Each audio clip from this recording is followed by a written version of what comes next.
In today's video, I am going to teach you how to access WordPress dashboard from GoDaddy. First, sign in to your GoDaddy account. Once you are logged in, go to your account menu and open the My Products page. This page shows the services and products connected to your account.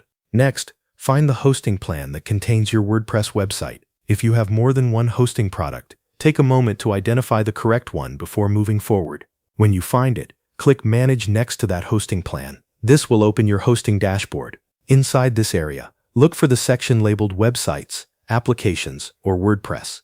The exact name can vary slightly depending on your hosting setup, but this is where your installed websites will appear. Now locate the WordPress site that you want to manage. If there are multiple sites listed, make sure you choose the correct website. Once you find it, click Manage or Admin next to the WordPress installation. After that, wait a moment while GoDaddy opens the administrator area for your site. In many cases, you will be signed in automatically and redirected straight to the WordPress dashboard. Once the page loads, you will arrive at the dashboard for the selected website. Take a moment to review the dashboard home screen and confirm that you are logged in to the correct site. This is especially important if you manage more than one WordPress website. From here, you can use the menu on the left side of the screen to manage your website.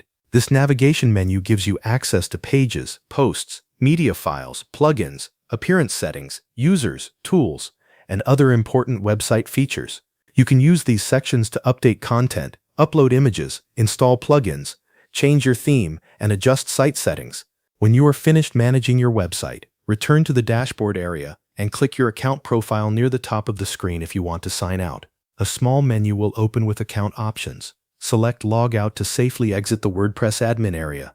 That is the complete process for accessing your WordPress dashboard from GoDaddy. Follow these steps carefully, and you should be able to reach your admin area quickly whenever you need to update or manage your site. That covers everything you need to know. Thanks for watching.